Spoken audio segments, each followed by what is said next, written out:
So you really want to think about what feedback your audience is giving you, because if they're giving you feedback and they're dream clients, then you want to do absolutely everything you can to like make them happy, keep them around. And as a business owner, you want to generate more money. So if you will get a lot of feedback from your customers that your one-on-one packages are too expensive, can you create a downsell, which is a course or like a smaller version of your signature program that they could work on short term to get some results to then give them the revenue generation to get them into the bigger program. So upsells and downsells can be really helpful to fill revenue gaps for your clients. Welcome to Go Get Great, the podcast for aspiring entrepreneurs and ambitious small business owners. I'm your host, Brittany, owner of Brittany Miller Socials and mother of 3. Go Get Great is all about helping you make life and business work together. You'll learn about the fumbles that helped get me and my guests to where we are today so you don't have to make them. So come join the journey with Go Get Great. The new year's here and you're full of energy and excitement. But before you set crazy New Year's resolutions and goals for your business that you will have lost the motivation for by January 15th, you really need to listen to this episode where we're going to be talking about creating an aligned and sustainable annual strategic plan, which is going to help drive your marketing goals. So this is probably going to be a 2-part episode. And the first part today, we're going to be talking about doing an end of year debrief. So in perfect Brittany land, this episode was actually supposed to go out at the end of December, and then the holiday chaos happens and I got incredibly sick and lost my voice and couldn't record. So we are rolling with the punches here. But I think that this activity is really important for small business owners because when you start a business, most of you don't necessarily have an instruction manual of what you should be doing. And even as someone who went to business school, there are a lot of things that they just simply did not cover, whether they felt that it wasn't necessary or whether they just weren't best practices back then. This activity that I'm going to be walking you through in today's episode, I have found so incredibly beneficial so that you make sure that your time, your energy, and your actions are actually moving you towards the goals that you have that make the most sense for you, and that you're not stuck just doing things, doing the busy work that's not necessarily moving the needle in your business and helping you achieve your goals. So as someone who tends to have very chaotic energy, we'll say that, I wake up in the morning and I have a really great idea and I think it's awesome. And then I spend the whole day working on it instead of doing other things in my business. And sometimes that can be super beneficial. And sometimes it actually veers me really far off course in my business. So doing these debriefs, and now some people only do it annually. You could do it after the end of a quarter, at the end of a half year. You could do it at the end of a launch cycle in your business. There's so many different times you could do it. I'm going to be kind of structuring the questions that you should work through as like an annual end of year debrief. And they help me stay focused and set goals and make sure that I'm putting my time and energy towards those things that actually move me forward. So I think that this is really helpful and I want to just like dive straight into it.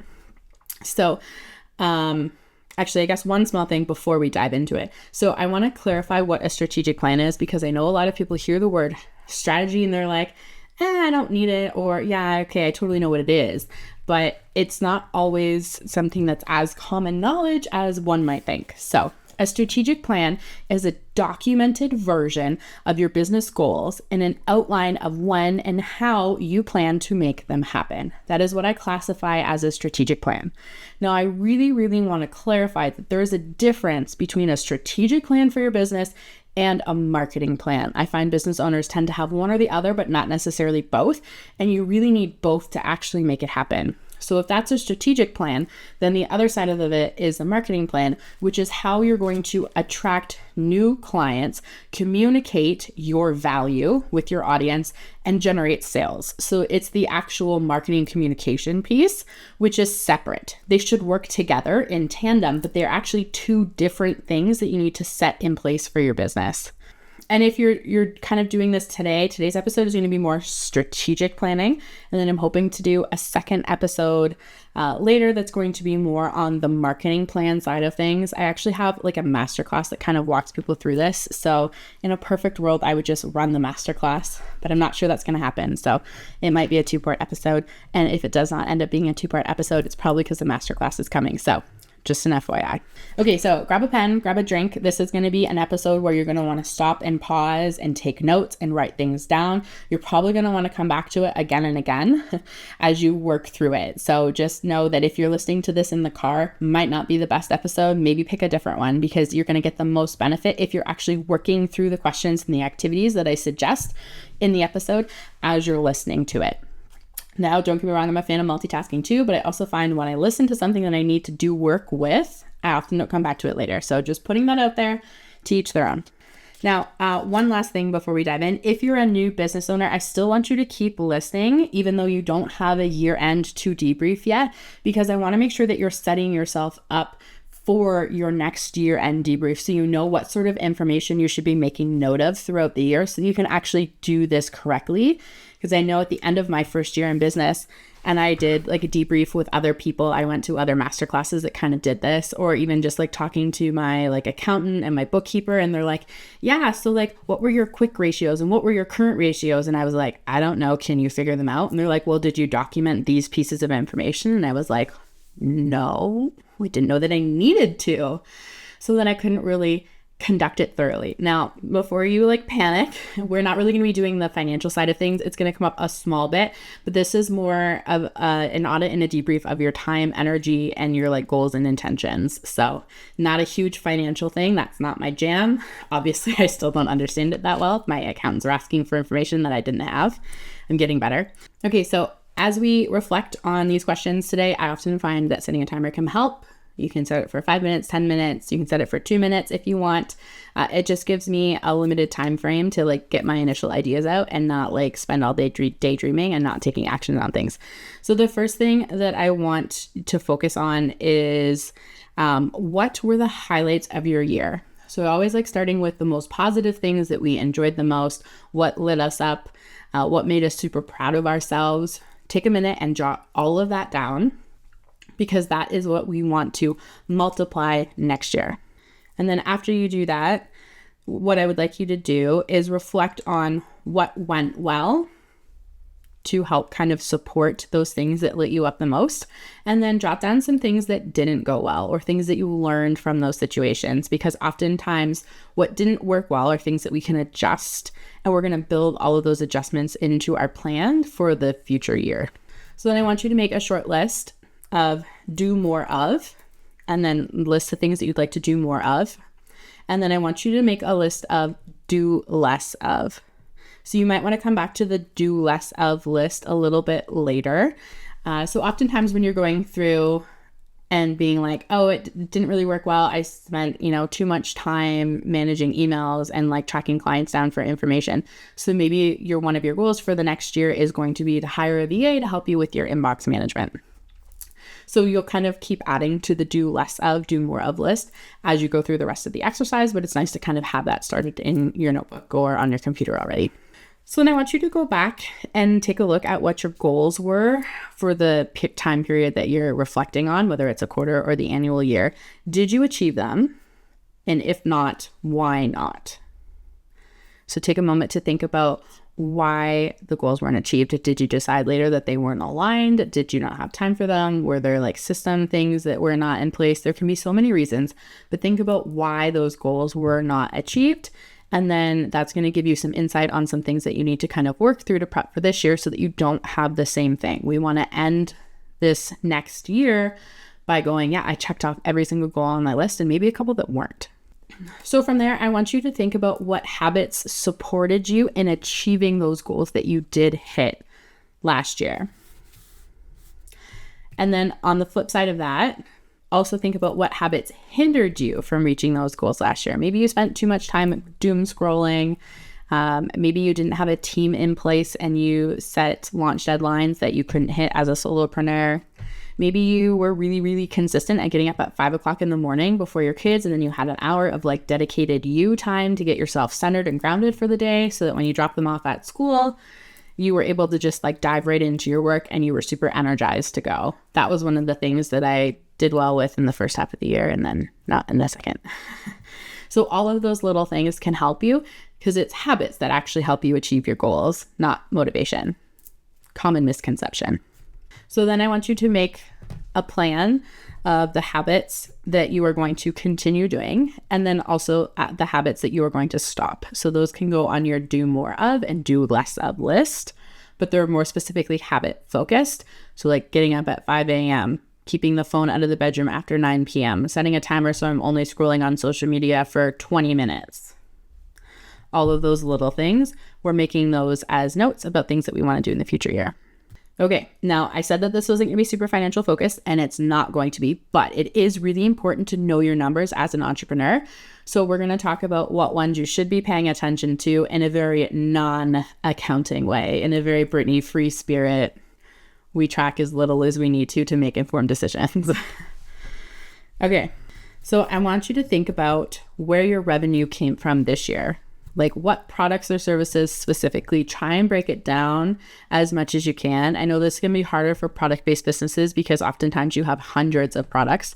So even if you have to break it into product categories. So maybe you have a category for clothing, a category for beauty, and a category for like accessories or something. For a service-based provider like myself, I break it down by like each individual service or service category. Sometimes I'll just do all of email, all of podcasting, all of social media. Other times I'll break it down by individual services. So see how much money you were generating from each of those categories. And then also take a look and see what your expenses were for the year. Now this is going to be your general, did I make money? Did I not make money? Check. And if you're a new business, it is totally okay if you did not make money in your first year, especially if you've got a physical storefront. It can take a while to actually have profitability in your business. And sometimes you can have profitability in your first couple years and then not in future years, and then it comes back. But sometimes when we invest in things like a store or a team, sometimes our profitability can dip, but then it comes back up the next year because there's that little bit of like learning curve overlap before the additional profitability hits. It's that investment of, I know this is going to help me in the long run, but in the short run, it might look like it's costing me a little extra. So just kind of see what your expenses were like versus your revenue. And then sit with it. How do you feel about those numbers? When you look at them, did you go, oh my God, this is not what I was expecting? Were you like, oh my goodness, I made so much more money than I realized. This is awesome. How do you feel about your revenue and your expense numbers? And I also want you to spend a minute and think about, did you pay yourself this year? Because it's absolutely fantastic if your business generated revenue, but if none of that actually made it into your personal bank account, what happened to that money? Also, why were you not paying yourself in that sense? So it is important to continue investing back into your business, and you should have, and this would go more into the marketing plan, you should have some expenses or some things that you need to invest in that will help your business grow over time. But you also need to be paying yourself. Otherwise, why do you have a business? So just some things to consider, a little bit of tough love there. And then also think about, how does your paycheck make you feel? Did you pay yourself more than you were expecting? Was it a little less? What can you shift or adjust in your plan for the following year to make sure that when you look at your paycheck, you get really excited about how much your business is paying you? Now, I want you to take a look as well at what your most popular products and services were. So as someone who has multiple service categories, which can be uncommon for business owners, or service-based business owners specifically, like one of my categories that made substantially less income than my other ones is my podcasting one. So if I was like actively out there marketing podcasting services, then I would maybe consider dropping that from my roster and dedicating more of my time and energy to my more high revenue generating services, which this year was actually email marketing. I made the most money in the email marketing service category than I did in social media this year. Probably because I dropped social media management as a service when I was going on maternity leave. And honestly, I'm not sure that I'm going to bring it back. So that's just, personal decision that I've made. So it was really cool to see that my business income just flexed in a different category instead of like just dropping off completely, which was totally a fear that I had.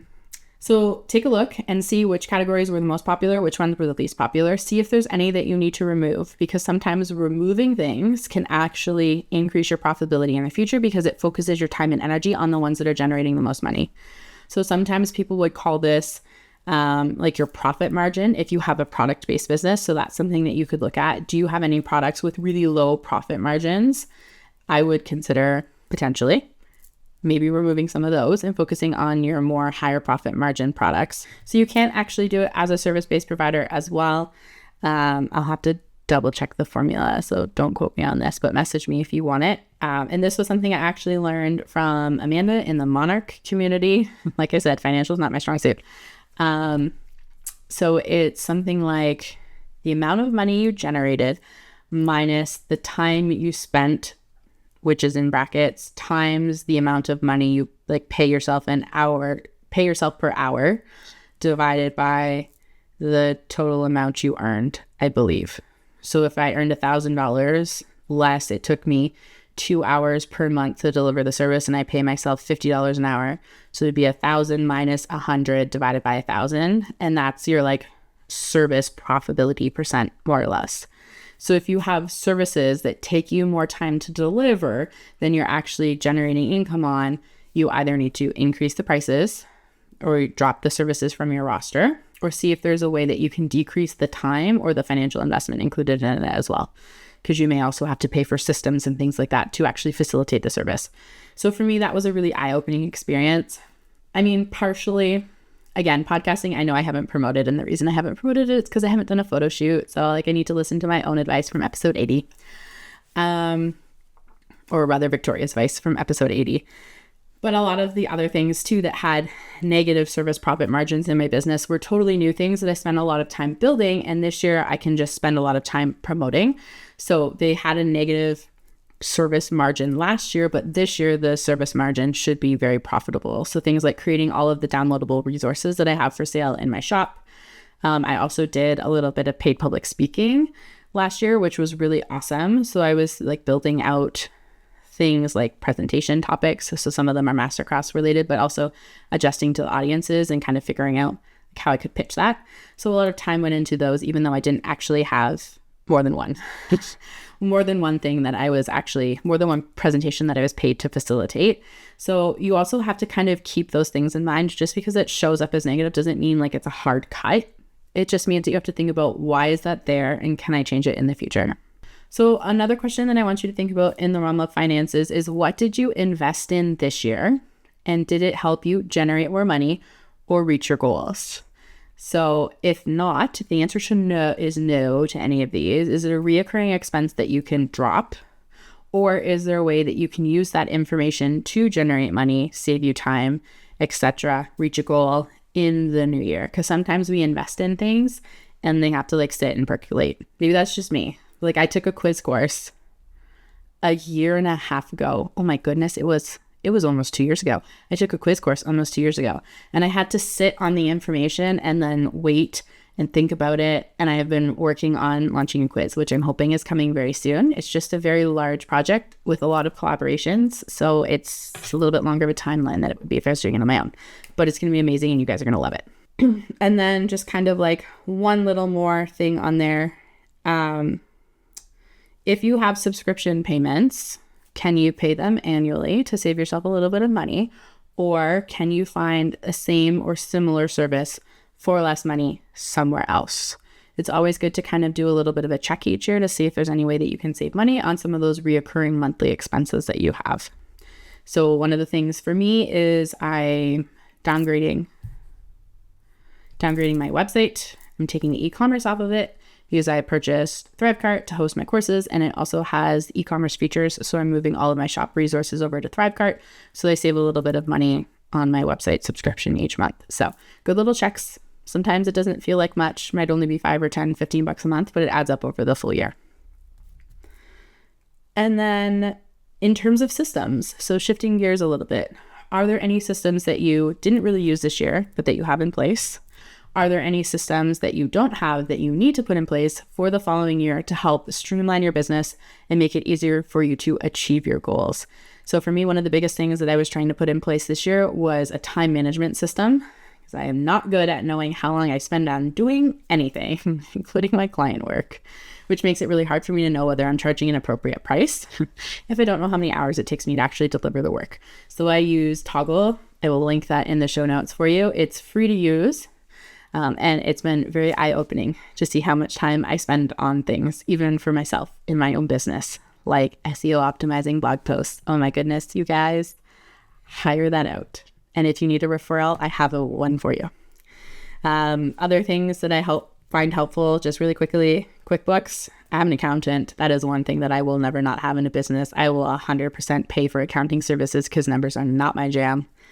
ChatGPT, if you're not using it already, is really helpful. ChatGPT can actually help you with some of the calculations for your profit margins if you want to use it, which is great. So just think about, are there any gaps? Where are you spending the most amount of time? If you have like a time tracking system, then definitely go through and look at it and be like, okay, how many hours am I spending on things like admin work? Or how many hours am I spending on things like content creation? Would it be more efficient for me to outsource that? Yes, it costs a little bit of money, but it would get me how many more hours back in my business to then work with more clients, which would generate X amount more revenue. So also do a little bit of an audit on where you spent your time this year and see if you spent it on anything that did not help move you towards your goals. So things like doom scrolling on social media. We talked about that a little bit before, so we won't go into that more. So then once you've kind of done a little bit of an audit of like what the last year looked like, then you're going to, if you want to, take a little bit of a break, sit with that information, see if anything else comes up for you, and then you can come back to this kind of next little piece of your strategic plan. So now that we've reflected, we're actually going to start planning what our next year is going to look like. All right, so if you're ready to dive into the planning, the first question that I want to ask you, start a whole new blank sheet of paper. We're dreaming big here, people. If you could do absolutely anything in the next year, what would you do? Following that, if you could have anything happen in your business in the next year, what would that be? What projects or clients would light you up the most to work with if you're a service-based provider? Or what products would you love to offer in your shop? So those are kind of some of the really big questions. If absolutely anything could happen, if, all the stars aligned, what would that look like? And it's okay if it doesn't seem realistic right now. We're just getting all of our big dreams out there, and we'll worry about sorting it into, yes, this is actually going to happen this year, and this is how I'm going to make it happen later, but just get it all out there. And I just kind of want to point out the difference between like the first two questions that you have. So if I could do absolutely anything next year, a couple of things that I would really like to do is launching the quiz that I've been working on. I would also really love to write a book. So those are things that I can physically do. I control whether or not those happen.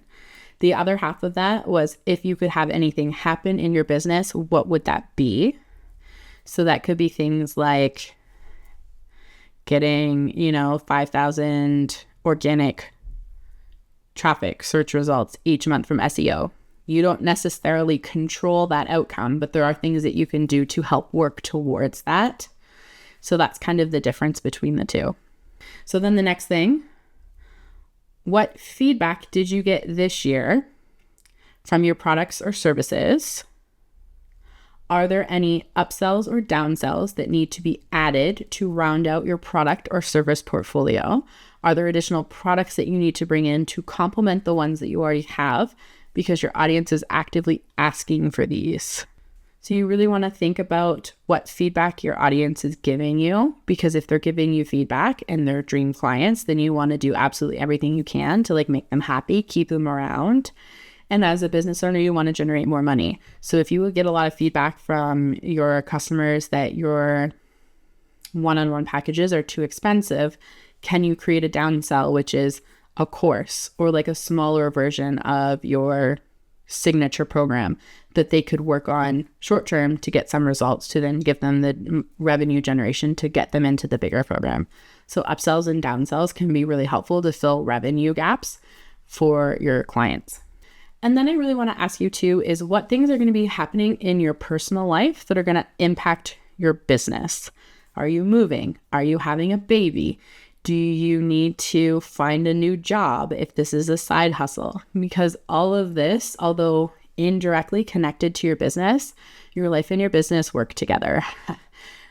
So like last month when things were really heavily life focused, they were less business focused.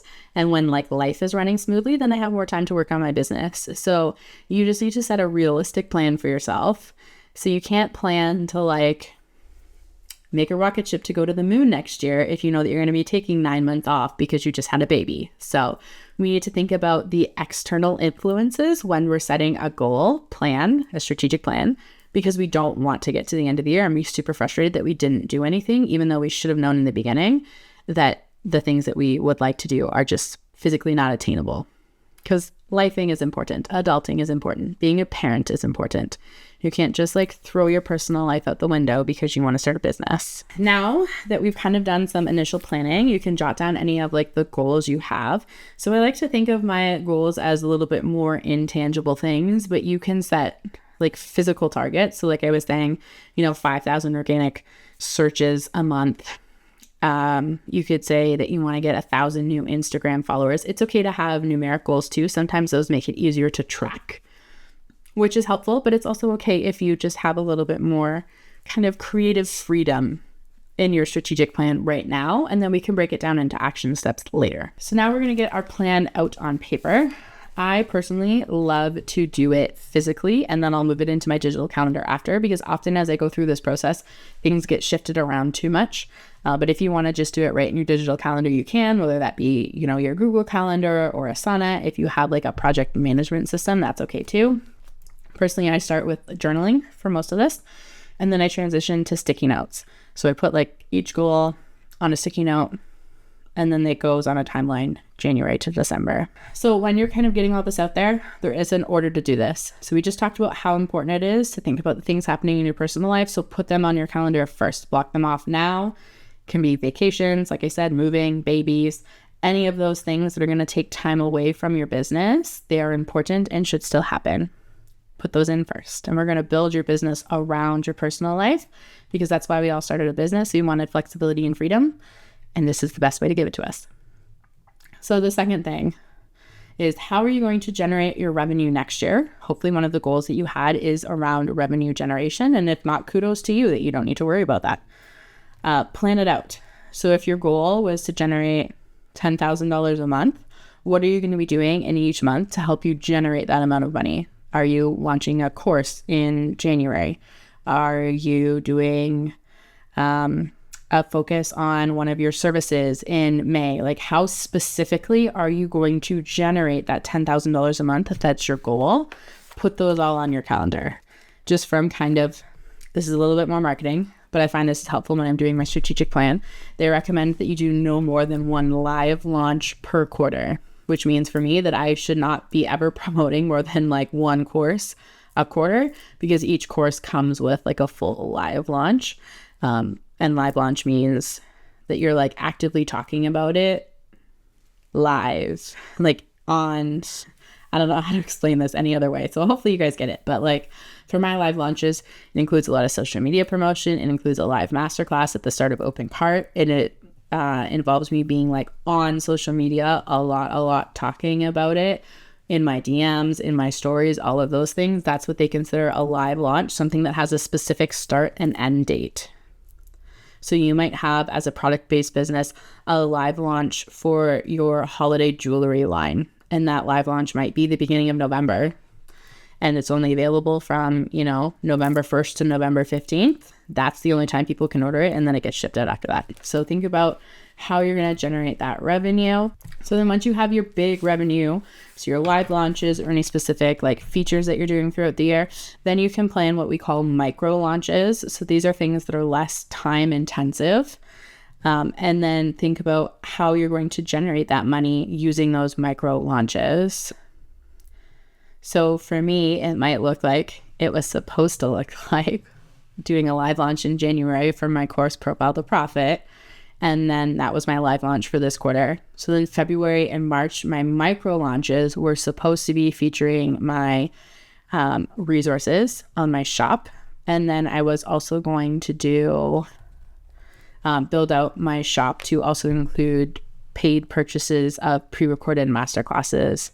So things like cracking the code, I'm hoping is coming out soon as well, because it's not always possible for me to be doing live masterclasses as often as I would like, unfortunately. And then also I have so many of them now that people aren't getting them when they need them because they have to wait until my next live version of it, which is like at most once a quarter, sometimes once every 6 months. So you can either wait until I offer them for free, or you can purchase them like on demand when you need them. So that was supposed to be a micro launch for me, because I'm just directing people to kind of purchase in store online, in my online store. That's the word I'm looking for. Can you tell it's been a while since I recorded last? And then maybe later in the year, I would have a live launch where I was focusing on my podcast services that I need photos for. So that could be like an example. And again, that's a little bit more marketing strategy, but it also is important to put that into your strategic plan, because if we're setting a revenue goal, we need to know how we're going to hit it. Otherwise, we're not going to hit it because we don't have a plan. So then kind of the third piece of this is lead generation. So this is how you're going to get new people into your audience that you can then convert during your live and your micro launches. So that can look like creating new lead magnets for your business. You should have at least one lead magnet for every different product or service category that you have. Yes, that can sometimes be a lot. And you kind of build them out once a quarter, once every 6 months. So put that into your strategic plan for this year. Be like, okay, I have one lead magnet, or maybe I have no lead magnets, and I have, 2 different services, or I have a primary service and a course. So I need to create 2 lead magnets this year. So maybe during one of your micro launch months where you're not as busy, you're going to put a lead magnet creation in there so that you can start working on growing your email list so that you can convert them during your next live launch throughout the year.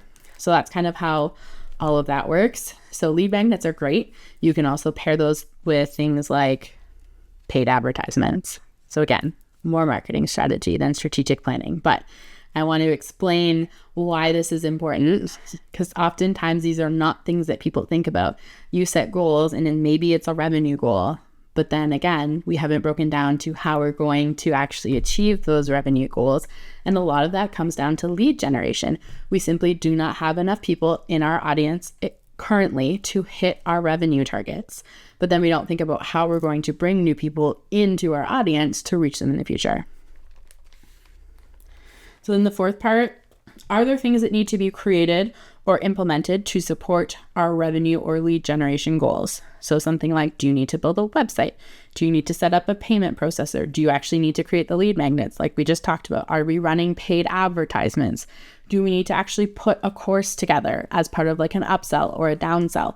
What things need to be created, or what things need to be refreshed for an existing launch that we have coming up? So my profile, The Profit, I've run it before, but I woke up one day with a very long list of things that I wanted to add to it to make it even more awesome. So it's going to be great. But now I have to build them. So I have to plan time for myself to get all that together before it launches. So for anyone listening, just a little sneak peek, we're adding an SEO module. I'm really excited about that one. I think it's going to be really beneficial. And I'm also building out more like templates and things like that. That's going to make it just so much easier for you to like play with and preview your profile while you're actually going through the course. So I'm excited about all these things, but they all take time to build, and that's got to go on my calendar. And if it's something that you're not physically doing yourself and doesn't need to go on your calendar, do you need to set aside a budget to accomplish it? If you're running paid ads, what's your paid ads budget? If you're hiring a graphic designer or a VA or a website person to support with these projects, where is the revenue coming from to cover those expenses? So that's something else that's really important to consider. And if you don't know how expensive some of these projects are, then one of the things you should be doing is going out and conducting research to figure out what sort of budget you're going to need to accomplish these activities. So then the fifth one, add your passion projects. So I start with the core things. Your business is not viable if it doesn't generate money. You start with your money and then you work down. But then also, if you don't love what you're doing, you're going to stop doing it. So what can we bring in? That's the do more of list. Sometimes it's fun things that don't always generate money immediately. Maybe they don't generate money at all, but they're just something that you want to do. It's still important to work those into your strategic plan as well. So going back to my I want to write a book example. So I put that way down at the end of the year. Like it's in Q4. It's like I think maybe I might start working on a book outline in November. I'm not expecting my book to be done in November, but that's a passion project. I've put it on the calendar, and that's kind of what I'm hoping and envisioning is going to happen. I do actually have a passion project. Well, I have my quiz. That's a passion project too, technically, even though it's a lead generator. That's coming in the new year. And then I have a passion project in the summer, but I'm not ready to share details about that yet.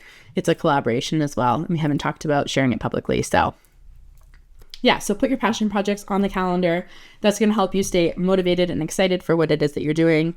And then you can actually, so this is kind of like the sixth part of this, is break down some more of those numeric goals. So if you said in March your revenue target was $10,000 and your focus was selling your signature course, which happens to be $500, let's say, no, we'll say $1,000 just to make that math easier for me. So if you want to hit $10,000 and people pay you $1,000, that means you need 10 people to convert. Well, it also helps if you know your conversion rate, but then that tells you how big your audience needs to be. And then you can work backwards to see how many new leads you need to bring in to make your audience that size to hit your conversion goals. There is a little bit more math in this process than I would enjoy typically, but it is very helpful to know. So then you can kind of work backwards that way and then set some of those goals like, okay, I need to generate 200 new leads, and leads can be different. So leads for some people can just be email subscribers. Maybe leads are the number of people that you physically need to have like a call with each month.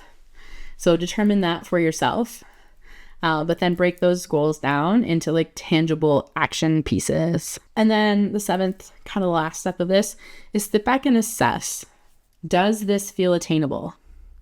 Does this light me up? Am I excited to bring this to life? The answer is no to either of those. Then we need to reassess. Can we generate more time by implementing systems? Can we outsource? Can we increase prices to help with the outsourcing? Do we need to adjust some of the projects and launches that we're planning so that we feel more excited about them? Is there excitement that's not coming from like a product that you want to talk about? Maybe you should take it off your roster. Or a service, same goes there. If it doesn't absolutely light you up to do it, don't do it. As simple as that is, it took me a really long time to understand that and actually implement it in my business. So then something else that you'll need to kind of think about in the assess phase is what new skills or knowledge do I need? Also, for the record, some of these ones that I'm going to suggest in the next couple minutes, again, came from Amanda in the Monarch community. I want to give credit where credit is due. But what new skills or knowledge do I need to bring this to life? Do I have access to the tools or support that I need to generate these new skills or knowledge? Do I know of a course that I can take? Is there someone that I can hire to coach me through this? If not, is there someone that I can reach out to for connection to any of these tools or resources? Just, a hint there, I would be a great person to ask because there's not a lot of stuff I haven't done in my business. And I definitely have a list of people that I recommend or courses that I would happily have you take because they've been invaluable to me. Another one, what awful things did not happen that I feared would? This was just like a huge mind-blowing thing for me. This one probably should have been at the beginning of the episode. But you can even jot down, and in your assessment phase, what things am I afraid of happening based on the plan that I have outlined? So it could be maybe no one shows up to my masterclass, no one converts during my live launch, I don't hit my revenue target. So think about all of those things that could happen and then reframe them. What if so many people show up to my masterclass that I double my revenue target for the month? All of those like little reframes really help. And there was actually another exercise that I did a long time ago that I found really helpful. And it was like, okay, well, what's the worst case scenario? So no one shows up to my live masterclass. What's the worst case? Well, that means that no one is going to convert or purchase my course. Worst case there means that I did not generate any money this month. Okay, so you didn't generate any money this month. What does that mean? Well, it means that I get behind on some of my payments. Okay, well, you've got behind on a lot of payments now. What happens? Well, we have to sell our house. If you sell your house, what happens? Well, you have to move back in with your parents. So you have to move back in with your parents. Like, what's the worst case there? And you just kind of go through until you get to the end. And oftentimes the worst case is actually not that bad. It's like in our minds, we exaggerate because our brains are there to protect us from threats. And sometimes those threats just really aren't as scary as our brain makes them out to be. Be like, okay, my ego would take a huge hit if I had to move back in with my parents. but we would be okay. I would still be with my kids. We would have a roof over our heads. We would be fed. We would be loved. Life would go on. We would start over. Been there, done that once. If I have to do it again, I'll do it again. But like, those are some of the things that can sometimes hold us back from achieving our goals. And I just kind of wanted to give you some suggestions about how you can overcome them. And you can even look at it from last year. Be like, these were all the things that I feared, and then none of them happened. So these are all the things I'm fearing this year. Maybe then none of them will happen again. And then one other one. Are there any other lessons that I learned or things that I want to note or remember for the future year? So sometimes I like to write a love note to myself, whether that be a past self or a future self, and just be like, past self works best, but you can write them for your future self too. Be like, look at all the things that we were dreaming about. And then when you read it, be like, oh yeah, we actually accomplished all these. But writing letters to my past self, be like, hey, did you know that you're barely 30, you have your own business, you have 4 beautiful kids and a house. It's like, you worried about, whether or not you were going to get accepted into university and high school, and look at where you are now. You're doing great. Are things exactly how you imagined them? No. But that doesn't mean that they're not good or better in other ways. So that can be a great exercise, kind of both sides of that as well. And that wraps up the assessment phase of things. So I recommend sleeping on all of this. You don't need to take action on literally any of it today. Hopefully you kind of did this maybe over the span of a few days, and then you'll have really good clarity on what it is that you want to work towards and also how you're going to work towards it. Now, I know we didn't talk a lot about taking our goals and breaking them down into action steps. 1, because that would be very time consuming. But 2, because it is just so individual for each business, what those action steps would look like. It depends a lot on the things that you have in place for your business and what your goals are.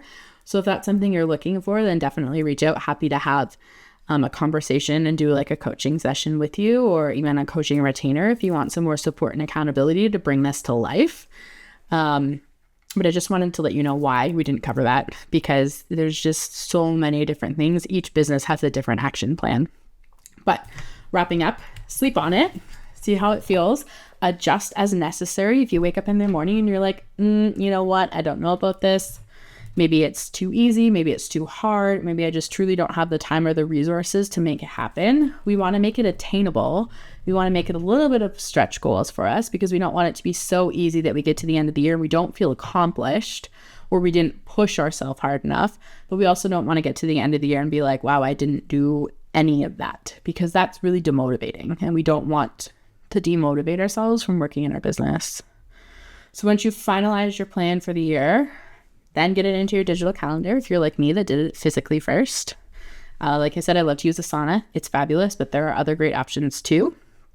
And then if you haven't yet broken down your subtasks and action items of how you're going to bring that to life, spend some time doing that and get those into your digital calendar as well. So, I have my live launch dates, and then I have things like when I need to start working on refreshing the course material and the course script and all of that, to make sure that I hit my deadlines on time. So I start with my goal and then I work backwards for all of the things that I put on my calendar. And that, my friends, is how you debrief and plan to set realistically attainable goals for your business that are super, super aligned and going to bring you so much joy by the end of the year. So please, please, please, if you've done this exercise, or even if you haven't, but reach out to me on Instagram. I would really love to hear what it is that you're working on this year. And just be able to cheer you on from the sidelines and be like, yes, you got it, girl, go for it.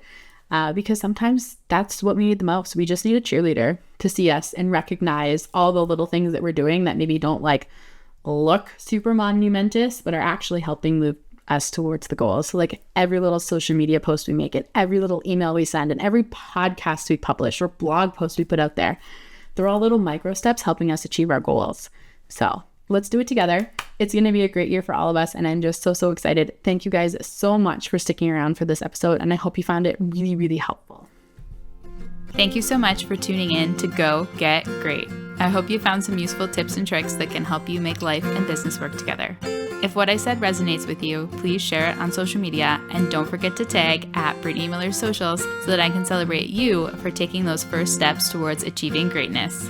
Remember, success doesn't happen overnight. It takes dedication, hard work, and a lot of spirit. So don't be afraid to dream big and go after what you want.